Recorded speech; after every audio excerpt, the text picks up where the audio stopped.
this table. I know. Well, you guys are pretty close. We feel like this is a pretty small group, so we kind of want to make this a little less formal and more of maybe like a discussion group. Are you guys okay with that? Just we're gonna go a little different than everybody else. We're gonna be talking about caring for the caregiver, and which we were all sitting here talking about how ironic that is because we're all awful at caring for ourselves. So we're not really sure why we're up here. Just kidding. We understand that it's a very difficult subject because it's really hard to even think about yourself in the midst of all of this. And so, but we knew that this year we wanted to talk about it because it's been a point that's really been missed, that there's also us to think about. And that means a lot of things, whether it's taking time for ourselves or dealing with psychologically, emotionally, what's going on during the process. So you've met Roberta. You guys know Roberta and Laura. Some of you maybe know Sarah. Do you mind introducing yourself a little bit? My name is Sarah, and I'm a neuropsychologist here locally. And in terms of caregiving, I'm happy to be here today because I've worked with many families who have children who have disease, children who've died. I've worked with folks whose family members are in hospice and the hospice patients themselves. So caregiving is really close to my heart, and I'm grateful to be here today to help you talk about it, think about it, and maybe learn some tools to take better care of yourself. So just real quick, does anyone feel like they've kind of got this balance of caring for themselves and their child down? Anybody? Could we just agree that we all maybe struggle with it? Is that kind of the consensus? Is that why we're here? Okay. So Cindy's put together this lovely presentation, and it just kind of a visual for us, maybe, I'm very visual, to kind of understand how we can give some time for ourselves. And she pulled it from a great story about a professor in his freshman class talking about this vase that's full of pebbles. And he asks his class, do you think this vase is full? And we maybe would say, yeah, that looks pretty full. And he says, okay, well, how about now, Linda, let's just hope I don't make a mess. And he pours sand into the vase and fills it up and says, now is it full? Did you think it's full? It looks pretty full. And then he takes some coffee and he pours it in, and it's not really absorbent, but we'll pretend it is. And it fills up and it seeps in. And what he was trying to say was that the pebbles represent our must-dos, the things that we have to do, work and caring for our child and those things. And the sand becomes kind of everything that falls in between, our family, taking maybe time at the park or kind of the fill-ins of our day. And the coffee represents the fact that there's always time for coffee with a friend. There's always time for maybe a drink with a friend. It doesn't have to be coffee. I didn't say that. We need to live healthy lives, okay? Anyways, the point being is that we can make that time. And I also want to acknowledge that sometimes this information for me, I get a little, I don't know what the word is, a little bitter, because I'm going to go, oh, really? I have time for coffee? Do you even know what my life is like? What if I'm holding other things? I don't have time to pour sand in there, you know? And so I guess acknowledgement, too, that sometimes it's not always that easy for some of us who maybe don't have family nearby. I can say from experience that we didn't have much family nearby or the right kind of help that we needed. Some people didn't know how to handle our situation. And so if you're in that season where having cup of coffee with a friend or a drink isn't happening, it doesn't mean you're doing something wrong. It just means that that's the season that you're in. And we're here to say, though, it is okay for those who are struggling with, I don't want to leave. I don't want to go and have a good time. I'm feeling guilty. I should be at home. Who's going to give the medicine? I'm the only one that could itch them the right way. We are the voice to say that it's okay. You got to let that down, because if you're not filling that up, you're not going to be able to give back. And I think all of us could probably agree that that's the case as moms. Let me get to see. She also kind of gave an analogy about making a big pot of soup, a delicious pot of soup, and that you're kind of ladling out to everybody else, and you get to the bottom, and then there's nothing left. And at some point, you gotta refill your pot. And I know it seems super difficult, but it's really the way that we need to do that, because after a while, what it ends up doing is eating at your energy, right? It creates this stress that we're in, this particular situation. It can create financial problems, stress with your family members. It can definitely take away your productivity in the workplace, right? We're not sleeping. You can develop anxiety. I can say that I developed anxiety, just a generalized anxiety, and sometimes anxiety panic attacks, and I've never had that before. You can also have chronic stress, diabetes, cardiovascular disease, all kinds of medical problems when you're kind of going through this.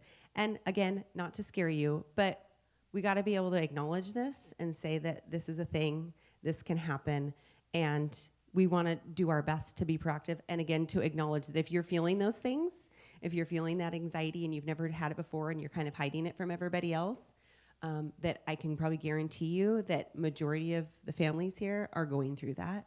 And it's not always fun to talk about, but it's happening and it's real. And this is a place, because these are the people that get it. It's not the friends at home that kind of nod at you with a blank stare, like, I don't know what you're talking about. And bless their hearts, they're trying to help, but they just can't get it. They just can't. Their eczema child does not understand your child's itch, right? We're here to understand. So this is a safe place to be able to talk about this. And so what does that look like? What does self-care look like? And that's where we can kind of get in discussion of what that looks like for everybody, and use our professional here to give us like some tips on that. I can say for me, this is gonna sound crazy, but I couldn't really leave her. I only nursed. She wouldn't take a bottle. I had no help. I accepted it. I owned it. But my bathroom was my escape, and I would go in the bathroom and lock the door. And if she did fall asleep in my husband's arms, I'd turn on my favorite music and take a long shower and listen to music and just breathe and think and whatever I needed to do. And the bathroom was my place. It's really sad, but it became a beautiful place to just kind of rejuvenate. And that's what I used at that time. I also had a couple friends that would maybe come over, and but for me, that was it. It could be as simple as sitting on a toilet looking at Facebook. Okay, that's what it could be. We know you guys all do it. Okay, so let's start passing around to the moms and just say, like, what, Roberta and Laura, maybe what became the things for you as a way of, getting your escape? So when she's talking about sitting there crying, oh my gosh. One of the things I remember is I could not connect with, I felt like I couldn't even get the doctors to understand the struggle. And the struggle I'm talking about is the bloody sheets, the bloody massacre receiving blankets. Like, how do I handle that? I'm up all night scratching them. I'm not getting any rest. And at the time, for me, I was going through full-time college, single parent, twins, one of them Alagille, up all night, studying all night too. And I remember going to the doctor's office like 3 times in 1 week, and I said, I can't get any sleep. They're not, she's not sleeping. I don't think you understand the bloody massacre. And I pulled her receiving blanket out, and it was just covered in blood. And it's like, this is every night. And I just cried. What do I do? And I thought, this guy thinks I'm crazy.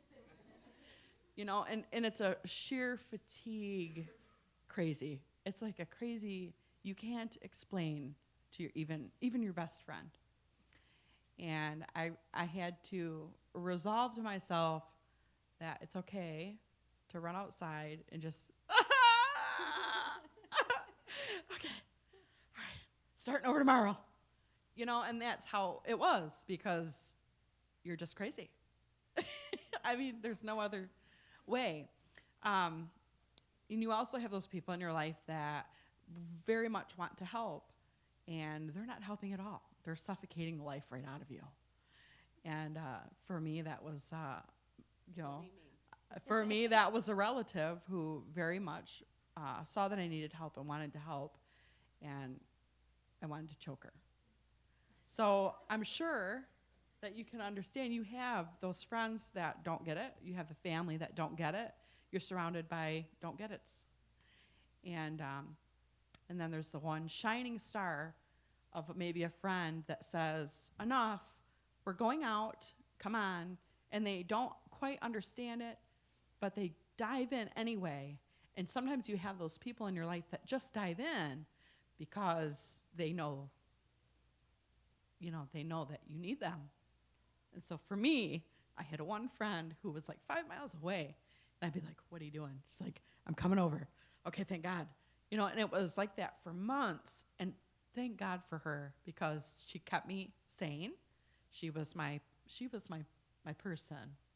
And when you have that, find that in somebody. If you don't have it, count on your spouse for that. Or if you don't have that, know that if you don't have it now, you will have it. At some point, you just got to get through the season that you're in. And I'm going to pass this off, but I do want to just say quickly that, when we look at your community and other communities where family members are going through this, what research has shown us is that women really suffer the most. They suffer the burden and they suffer the most emotional difficulty.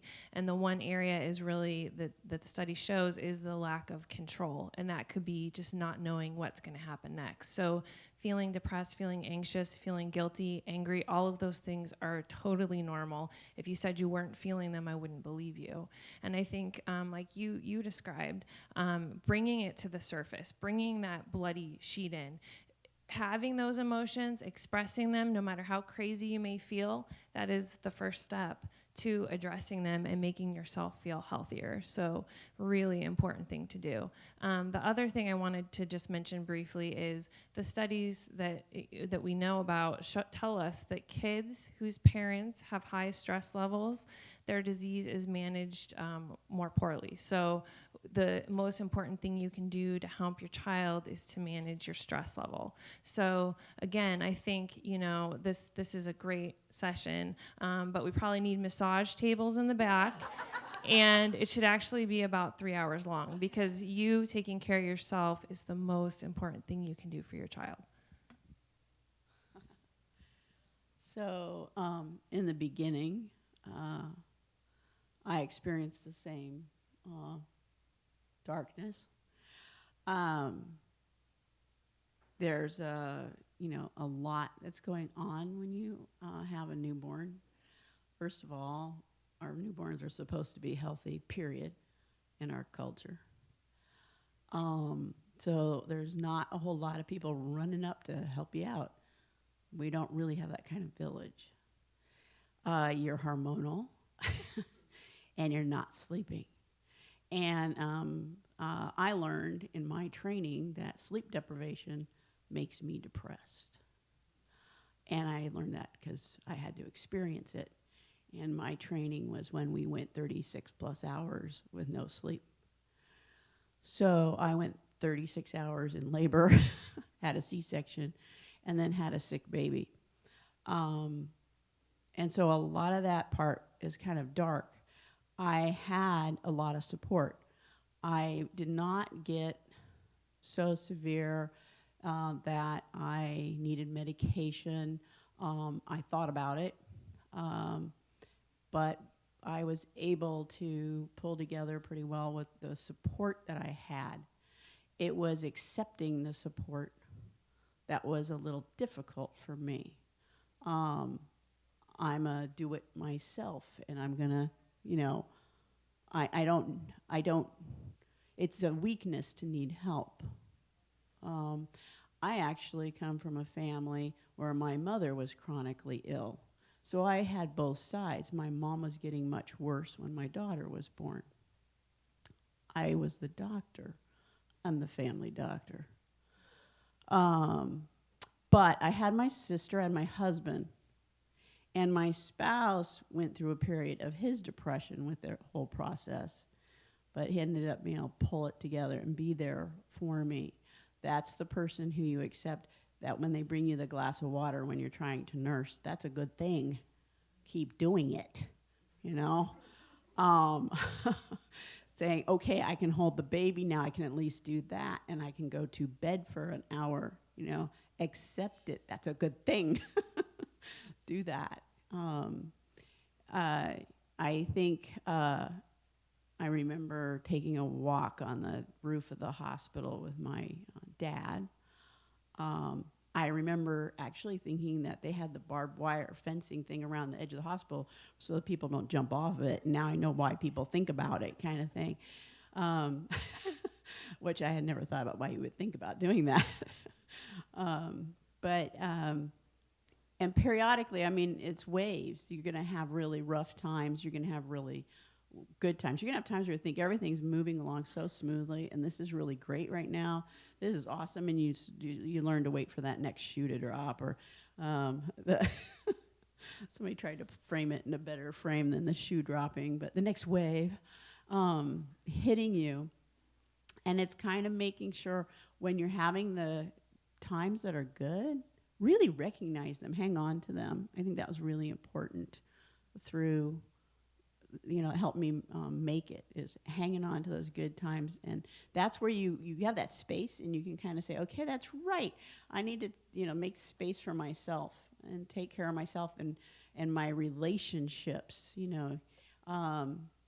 And you can kind of nurture that, and then sort of with that idea, instead of just going, oh my God, when's the shoe going to drop and when's the rug going to get pulled out from under me, go, okay, the rug's going to get pulled out from under me, but I'm going to be ready.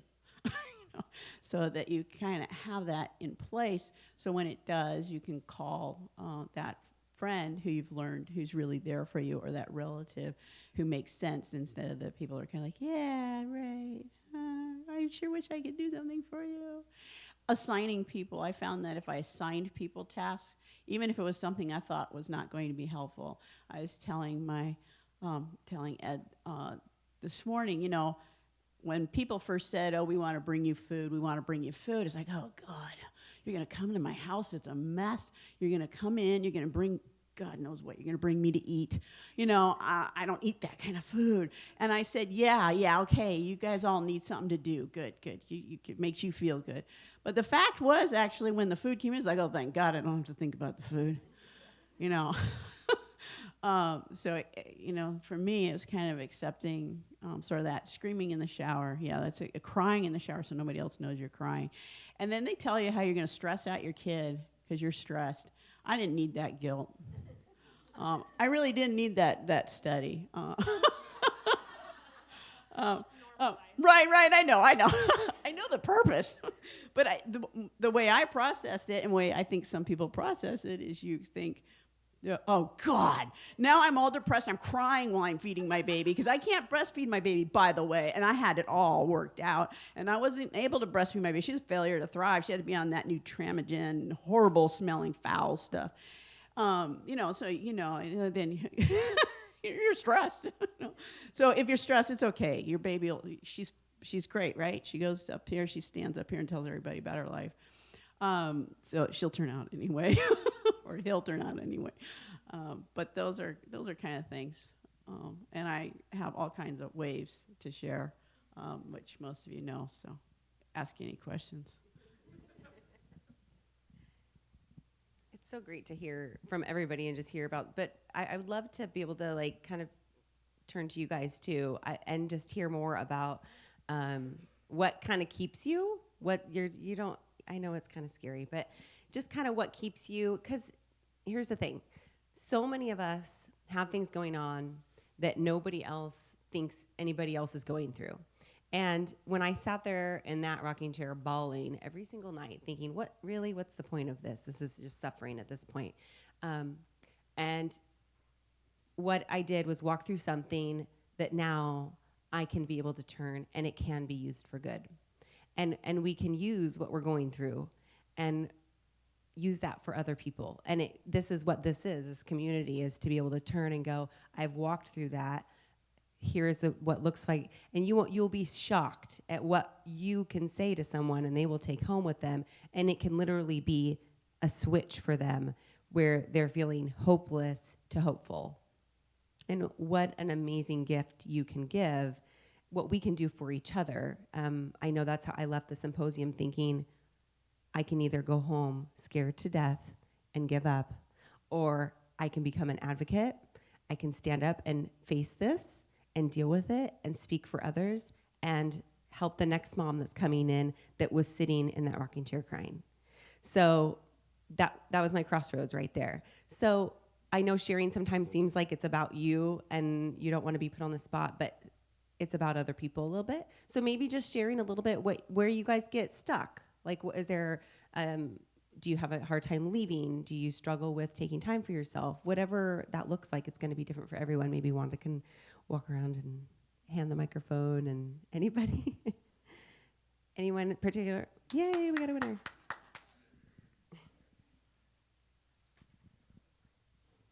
I think that one of the areas that I get really stuck in is I love my son who has Alagille. He's 2, and he's 2, and he needs, with Alagilles or without Alagilles, he's 2 years old. He needs a lot. But I have 2 other kids too, so I feel like when I'm taking a break from him and I'm saying, you're going to be okay.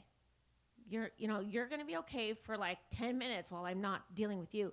But in those 10 minutes, I'm feeling like I need to give some attention to my 2 other ones that I feel like I'm starting to kind of not get to know as well because I'm so consumed. Yeah. So I think that's where I get stuck, is that guilt between leaving my sick child for a minute for myself, but then I have these 2 very healthy, wonderful kids that are so patient, and I feel like I need to be with them. So where do you find that balance? Yeah, and I want to pass this. I mean, it's amazing that we have her here, because who has the time to go to council during the week, right? So we need to use her. But I want to just say I noticed that all of these new families here, I believe, have 2 older siblings or younger, older. We all seem to have about 3 kids and can feel that. And I can tell you how many tears I've cried over the fact that I'm missing basketball games, soccer games, school things. My son literally for an entire year almost failed at school. I felt like a complete failure. It took a whole year to kind of catch back up and go. He ended up, he has an IEP and school issues. I missed it.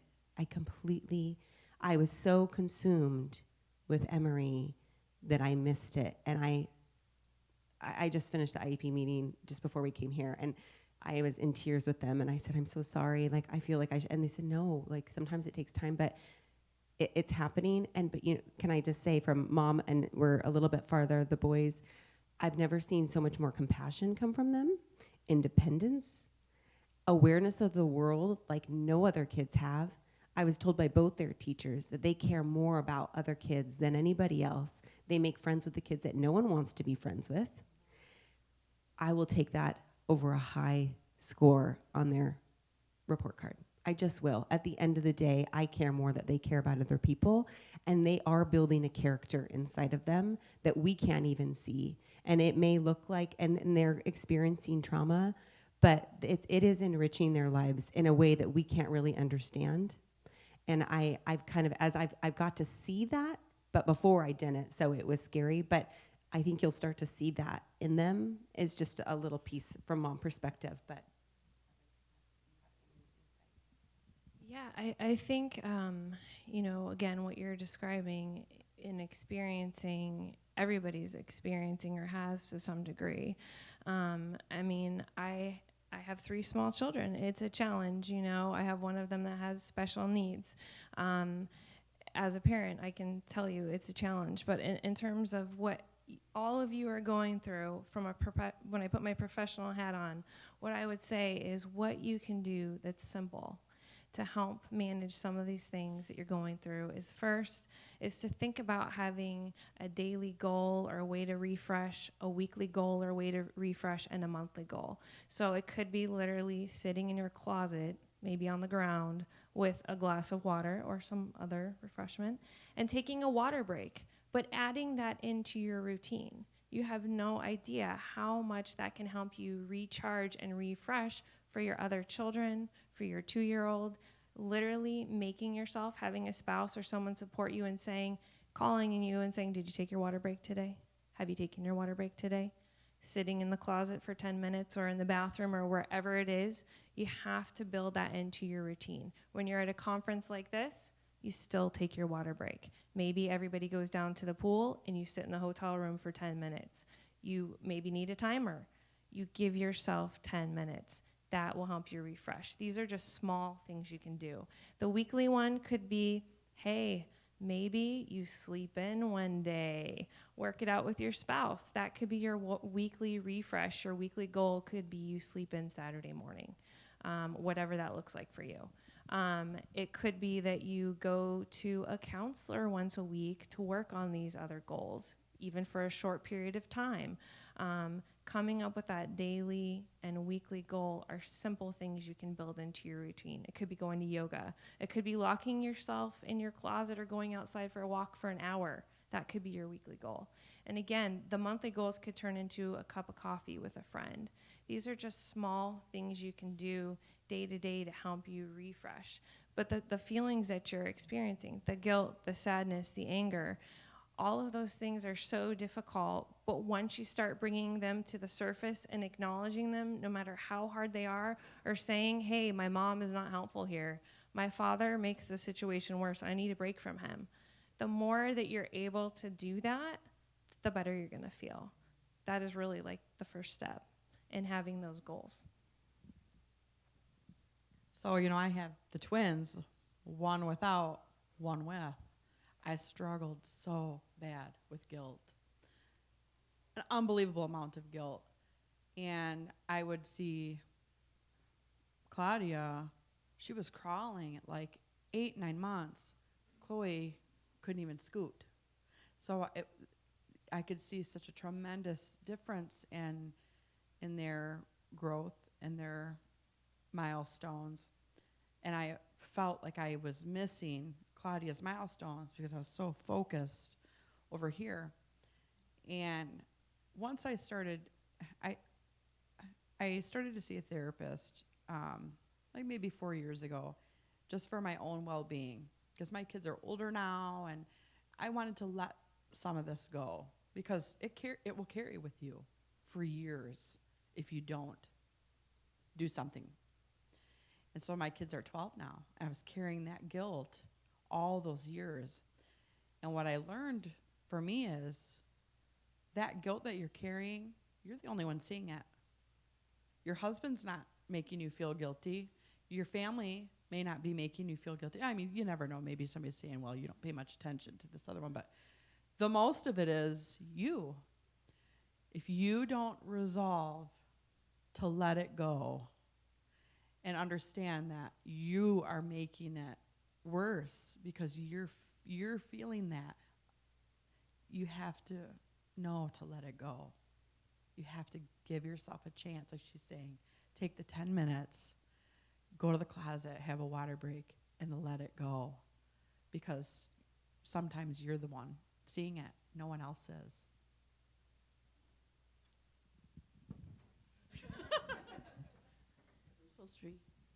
Guess I'm supposed to be sitting up on those horrible chairs. Letting it go. The other thing is, it's just another idea to put in your head. It's actually a job. Because the stuff you're talking about, balancing and missing the first time your kid walked, if you're working, I'm assuming that a lot of you have another job besides being at home too. You're missing that anyway. The joke in my family is that, one of the jokes is I decided I was going to I wanted to take my kids to see their first whale, and my sister planned a whaling trip. So I thought, I'm going to take them whaling. My son back there was 3, and it wasn't Brianna that was sick on the boat. He got really sick on the boat, so his first trip on the water with Mom was this miserable experience, and my sister got the good experience. But that happens all the time, and so sometimes reframing helps a lot too. And I think that you could probably address that a lot more too, about trying to reframe it into a more positive light. As instead of looking, what they always used to say is, look at your glasses half empty or half full. And I go, yeah, I'm one of those half empty, so I got to look at the half full part. And pinning stuff up on the walls in front of you is another trick. Put those photos, don't keep them on this silly computer. Print them out, put them up. This was a good thing here. This is the time I spent with my other child. I want to say one of the things, there's 4 years difference between my daughter and my son. My daughter's the one who is a sick child, and we really debated having another child. And we did do the genetic thing and make sure it might be okay. It's got to be okay, blah, blah, blah. But have the other person with needs. And my feeling was this first child was going to get sicker because I would be so absorbed into this poor person as a sick child. And that having a healthy person involved as a sibling who sees life as a sibling, and having those other healthy siblings who do take your attention away. She needed my attention taken away sometimes. And I think that balancing to make sure he's getting my attention is extremely important to me. It's important to him. But it does take your attention away, and sometimes your attention on the person who's sick is excessive. And so that, it's good to get your attention to somebody else. It's good for the other person because they aren't the center of your world. They need to learn that too. Yeah, one thing I would just add, in terms of techniques or ways to think about this in a different way, if we had time, I would break out the mind over mood exercise for all of us here. And this is something you can look up online or do on your own. One of the questions that they were going to ask is, when should you seek counseling to cope? And I would answer now. When you go home, it does not hurt to get a tune-up. You don't need to lay on a couch and talk about your mom, but going to see someone 2 times, 4 times, maybe just 1 time to say, hey, I need to find a way to have these daily goals to refresh, weekly goals, monthly goals. It's not a bad thing. The activity that I'm actually talking about, again, it's a worksheet you could do once with a provider. It really forces you to look at the guilt and your other children, and then also counterbalance that with the positive things, so that at the end of the worksheet, you're somewhere in the middle, and you can look at it in a more positive light. And you can take situations daily, weekly, and do this worksheet, and the outcome really is a change in your thinking. It helps you to feel a little bit more positive because you've brought the guilt to the surface, you brought the anger to the surface, and you've looked at the other side. So there's techniques like this that are helpful for everybody, that you could do yourself, that you could do with a pastor, that you could do with a counselor in various settings. The other thing I would add in terms of just the family dynamic is I think the communication is key. Another question was, what if you and your family members are at different seasons? So one important thing in a family is you as a couple, if you have a significant other, date night, things like that, or spending 10 minutes each night trying to talk, but the family dynamic is huge. So different activities, artistic expression, music, if that's not your thing, just figuring out a way to connect. I'll give you a personal example. In my house, we try every 2 weeks on Friday night to have a dance party. That doesn't mean that you get up and dance per se. We literally go around the room. We pick a song on YouTube that you could dance to, you could sing to, you could do arm movements to. And that's a way for us to communicate, understand each other, connect, and bond. I have heard Thunderstruck, AC/DC Thunderstruck, so many times. I now know all the words. These are just little day-to-day things, week-to-week things you can do as a family, integrate into your life in your own unique way that can make a big difference.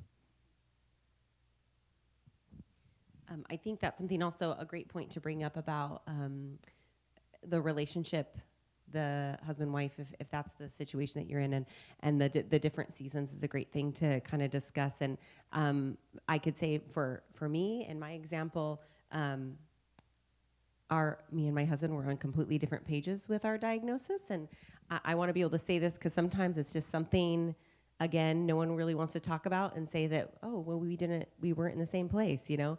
But I was the caregiver. I was on board with the diagnosis. I was ready to tackle it, and he was scared to death and in complete denial. And even with that paper that we all got that finally said, jagged 1, Alagille, here it is, honey. And he goes, no, yeah, she's fine. She's not. And that's hard. And that's really hard when you're in two completely different places. So maybe an acknowledgement here, too, that husband and wife may be in different places in this journey, and to be kind of okay where that other person is, and to say, that's really hard because I'm acknowledging I'm doing the medicine, I'm meeting with the doctor, and you're kind of living in fantasy land over there, and you're fine, and you're not really thinking about what's going on. And then maybe it switches a little bit. Maybe they're really worried and concerned, and I'm like, she's fine. It's, we're doing well. Acknowledging that that's going to happen, that those seasons will happen. I mean, we're still so brand new, and I bet the more seasoned that even family members too. Family members were in denial. And now all of a sudden they see it, and then they're bringing up things that I'm like, I'm past that. And it's very uncomfortable. Okay, I'm not going to name any. Family member, can point out aspects of her disease in front of other people, and she can be treated normally, And when before I was like, look at her, she's jaundiced, she's sick, how can anyone not see? And they just want to go, they don't want to say, our family member is sick. There's something wrong in the family. They want to say everything's fine, and it's not. And you want to be told, you want to be acknowledged. Your child's not okay, not to be, but you just want to hear that someone else knows that it's not okay. And then finally, when they're on board, you're feeling okay. You've accepted it, you've embraced it a little bit, and now all of a sudden they're catching up, and they're bringing it up in a way that's a little awkward, and that's, I think, needs to be brought up too, that happens, and that's normal, and that's okay. And maybe, Roberta, do you have anything on that, like with Chloe and how people handled her diagnosis? Do you know that there are drug trials for cholestatic liver disease? Yes, we are in one, and you go with me.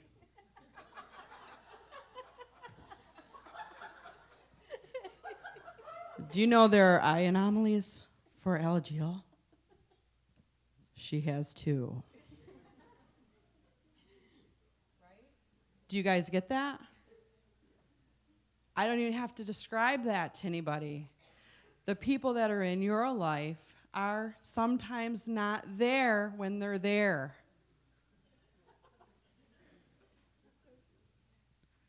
So, and not only that, but that is after, like, I don't know, I'm just going to throw this number out there, 12 years of that. You have to just like smile and nod and walk away. Because if you don't, you will get snappy and snippy to everyone at the grocery store who points out that your daughter or son might need some lotion. Or, are there Billy Rubin lights that they could go under?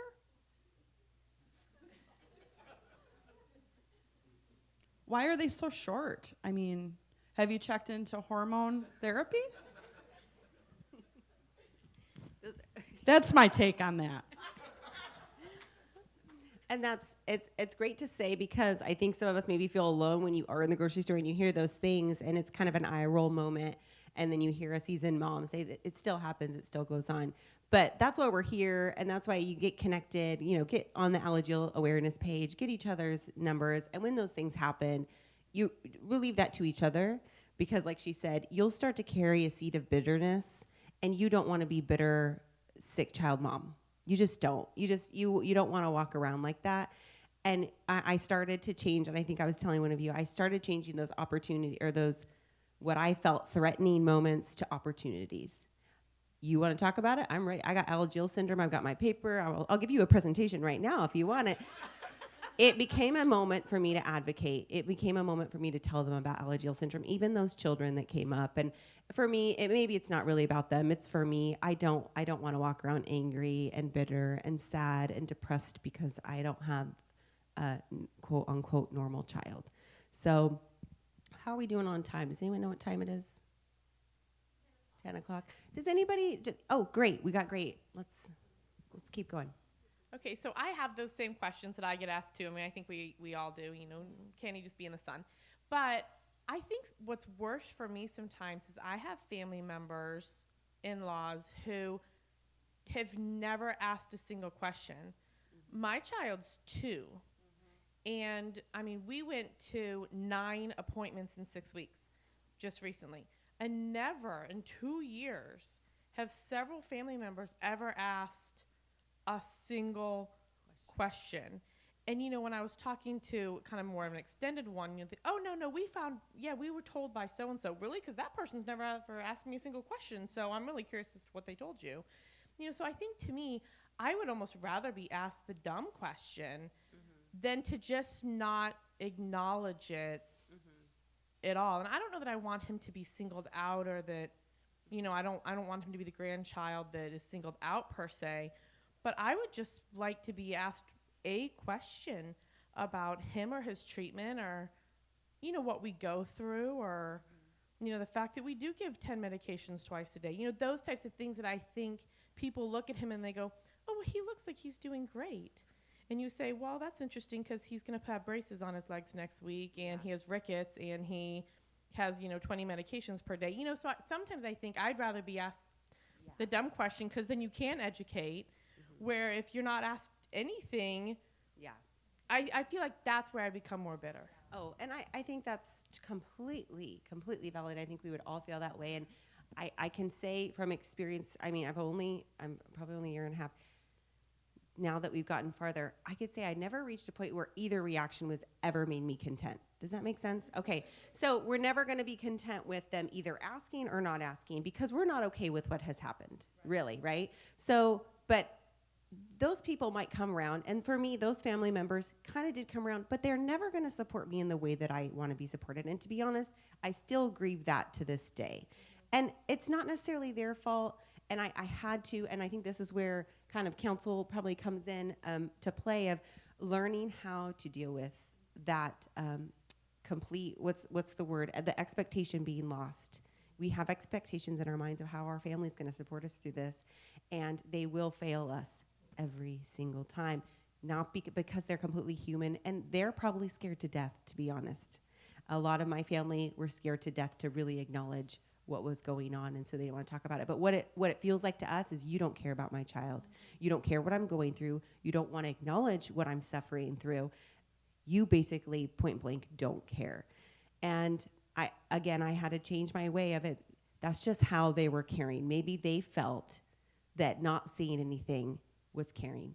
And I know that's maybe not what you want to hear, but as soon as I changed the way someone approached me and asked questions or didn't ask questions, I took it off of them.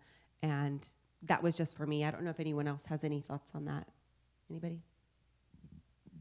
I think what you described is really spot on. I mean, I think that the thing is, again, the feelings that you're feeling, the anger, they really don't care, all of those things, it's almost like they're making it worse. They're hurting you more. And the one thing that counseling can do that's helpful is help you understand they have their own limitations. They have their own way of communicating. Perhaps they're never going to be able to address this in the way that you need. So that's when you find other people around you, and sometimes maybe you take a break from them or limit your contact. It really depends on the situation, but you learn how to. That's not a problem. And I do have very, very wonderful, supportive friends. Yeah. You know, that not the friends you thought you would have. Yeah. You know, it's interesting how that happens. I think it's the acceptance and learning to change your thinking that can be so helpful.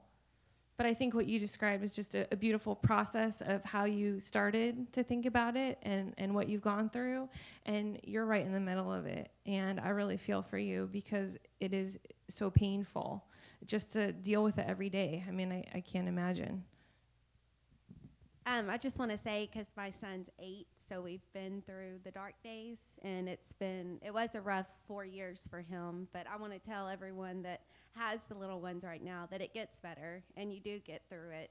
And I don't think your family ever gets out of denial, because my son is 8, and they're still pushing me to play baseball and having play soccer and all those things that deep down are not. It will never be for him, but we just have to protect them, and that's our job. And they want to live in their world, and that's okay, because they don't get it, because that's not their child. They don't go to every doctor's appointment. They're not there holding their hand for blood draws. They're not holding their child for 24 hours when they have their G button, and you don't eat because they can't eat, so it does get better. And I can tell you, because I have an 8-year-old running around like a crazy child, and and it does. And they're so innocent, and that's what you want. And they're happy, and they're full of life, and they give you hope. And then they become your inspiration. You care for them. And then my son's, telling me he loves me through the window, and he doesn't know how deeply that tugs at my heart. But I just wanted to say that you'll get through this. The fact of the matter is, when we're going through those times, and even beyond that, we forget how to laugh. We forget how to take a joke from our spouse. We forget how to make fun of ourselves and our ability to turn situations upside down. And it took me years and years to get to that. I was always such a happy-go-lucky person, and I was so damn serious. I mean, my shoulders are like walking around pissed off all the time. You get to a point where you can't do that anymore. It's not healthy. And now I feel like I'm the happiest I've ever been in my life, sick child or not. You have to get to that point. And I make those situations that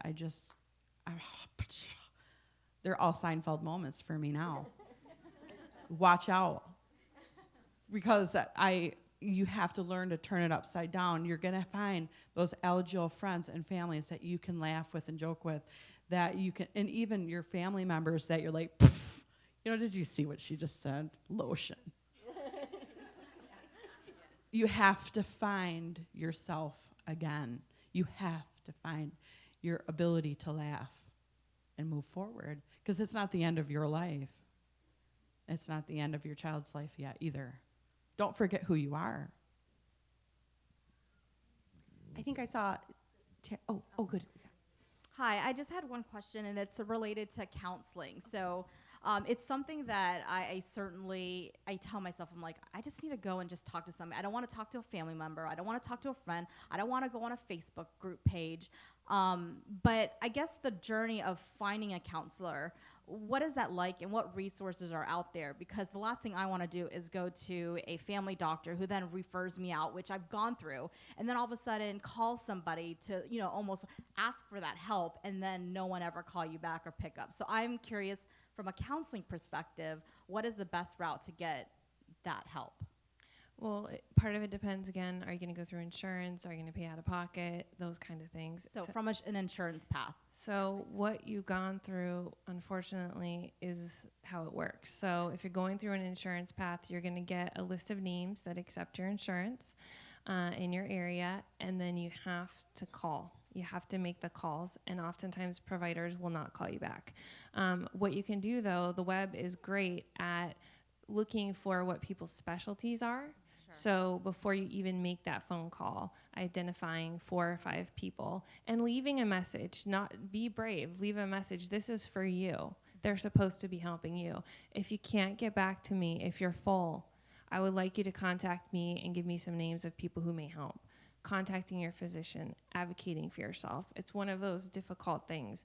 But once you get your foot in the door and you find a counselor, it can be so wonderful. You may not connect with the person. That's the other thing. And sometimes I work with people who say, well, the counselor was so nice. And I'll say, did you get any benefit from it? No. This is for you. So the process can be painful through insurance, as you're describing. Don't give up. Keep calling. And once you do find a counselor, make sure it's the best fit for you. Now, is there, because there's so much resource and information online, is there like a Yelp for counselors where you can see their ratings and like their expertise? Yeah, you can see ratings. It's not very helpful from my point of view, because a lot of times you get the people who are highly dissatisfied, and the people who are satisfied don't write about their personal experiences with a counselor or a physician. Very true. What I generally do and have people do, and seems to work best, is get your insurance list. Okay, take your insurance list into your favorite physician. And usually off of that, your favorite physician can say, I know something about how people feel when they see this person. I've got feedback about this person. I don't have any feedback about these people. So you can get some kind of other person's estimation about what kind of effect those people have, especially somebody who knows your personality. The other thing is you should look at what they specialize in. We don't want to go see somebody who specializes in drug is interested in people who are getting off of drugs, unless that's an issue for you. You want to see someone who actually has interest in dealing with family dynamic issues. You might want to be seeing somebody who actually does rare diseases. There are people out there whose counseling is all about dealing with what we are dealing with. And so maybe you have one in your community, maybe you don't. But as you get closer to that, maybe you're having a lot of anxiety. See somebody who likes to work with anxiety, and seeing somebody who does behavioral modification, active therapy, that sort of looking at those things versus do I want to see somebody who wants to go back to my childhood? They all specialize. Okay, thank you. While she's giving the mic over to Tara, can I just say I Googled,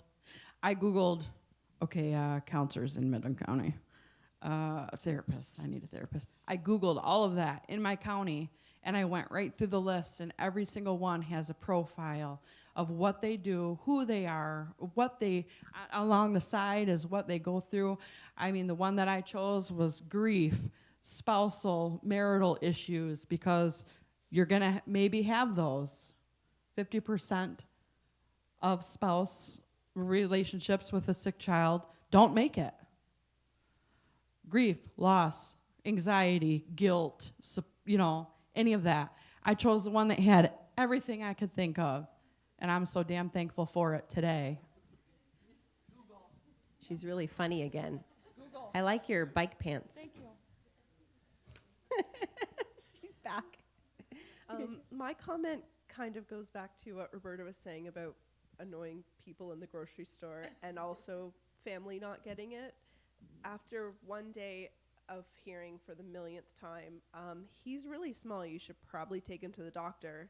And then later that night, hearing my mother-in-law say to her friend, he has Alagille, he can't eat protein. Yeah, no idea. Alagille, that's Yeah, also. good. My mom says We Alagille. made up little postcard-sized information sheets and keep them with us. And if it's a stranger or something, because I'm not good, I can't walk away anymore. It just, I have to say something. I just can't let it go anymore. We ask somebody if they would like a card, and if they do, we give them a card. And it's also a joke with, I will say it, my mother-in-law or Ben's family. And if they say something or ask something that is ridiculous, it's now a joke, and we say, do you need another postcard? And it's gotten them now, so they try extra hard to keep informed with what's going on with him. So Yeah, that's a great idea. Yeah. Can I just say that's totally your Seinfeld moment right there? That is hilarious. I want to tell you this. I was in the doctor's office with both my twins. Claudia was crawling and Chloe still wasn't. And a lady looked at me and said, boy, you didn't wait long. She thought, yeah. Well, the thing is, everyone, when they look at each other, they have expectations. Mm-hmm. When they look at someone, they have a 3-year-old should look like this, should be doing this, shouldn't. But we've set ourselves up as society to do that. When the kids do school, what looks different? Look at the shapes. Which one's different? it's something we've been taught to learn. So we can't get super upset over the fact that people are noticing that things are different, but what we can do is say different isn't necessarily bad, and we want to kind of highlight that and say how it's can be something amazing, and switching the fact that they're pointing out something different to we know they're different, and it's kind of awesome. There's these things going on I want to tell you about. For me, I just want to say that that's how it switched for me, and that's how I started kind of advocating for the fact of for advocating for rare, that it's something amazing. So does anyone else have anything else? I know we've kind of gone into break. Everyone's probably ready. Oh, yeah. We'll do one more question, and then feel free to talk to after during lunch. We can get together.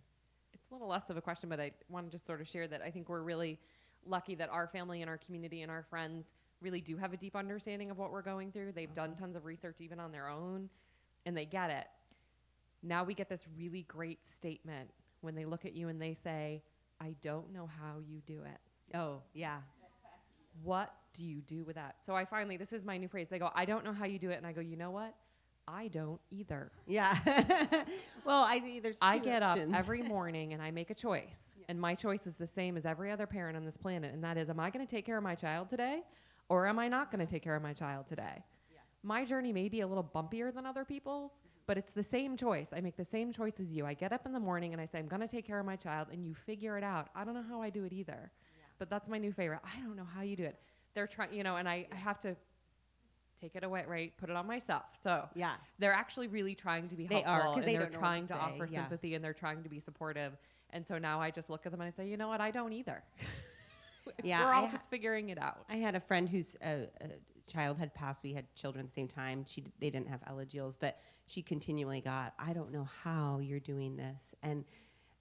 But I think what they're trying to do is kind of give you power by saying, you're really amazing. I don't know how you're so amazing, and again, that was the switch in my mind where I went, the difference between them going, I don't know how you're doing this, and it comes off negative, doesn't it? And I don't know why, and I finally went, they're trying to say, I'm more amazing than they are. So I said, I am a little more amazing than you.